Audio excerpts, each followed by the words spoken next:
বরিশালে ৩ দিন ধরে চলছে বেসরকারি অ্যাম্বুলেন্স ধর্মঘট। এতে ভোগান্তির শিকার সাধারণ রোগীরা।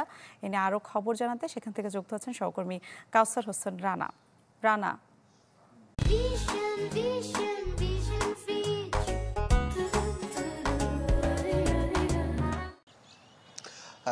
গত ৩ দিন যাবত আজকে নিয়ে ৩ দিনে পড়লো বরিশাল শেরেবাংলা মেডিকেল কলেজ হাসপাতালের সামনে যে বেসরকারি অ্যাম্বুলেন্সগুলো থাকে তাদের এই ধর্মঘট কর্মসূচি।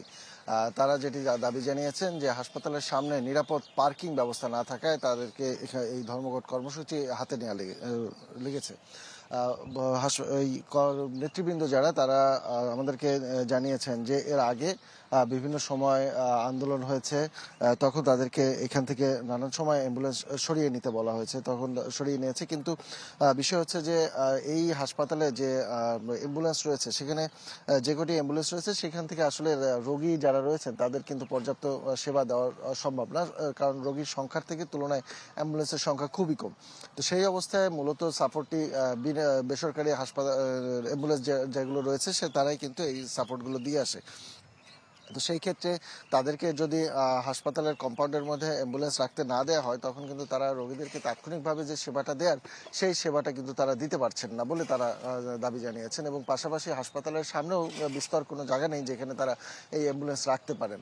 তারা যেটি জানিয়েছেন যে এই হাসপাতালের সামনে বা তাদের মালিক সমিতির অধীনে 108টির মতন অ্যাম্বুলেন্স রয়েছে। এই 108টি অ্যাম্বুলেন্স এখন তারা নিরাপত্তার খাতিরে যার যার গ্যারেজে রাখছেন। তো যখন কোনো রোগীর প্রয়োজন হয় তখন তাদেরকে সেইখান থেকে এই পর্যন্ত আনতে দীর্ঘ সময় লাগে, এবং পাশাপাশি একটি শিশুকে 2টি করে অক্সিজেন সিলিন্ডার ব্যবহার করা লাগে। তো তখন কিন্তু আসলে এই হাসপাতালের এখান থেকে সিলিন্ডার সহকারে নিয়ে তাদের ওই গাড়িতেও তোলা সম্ভব হয় না।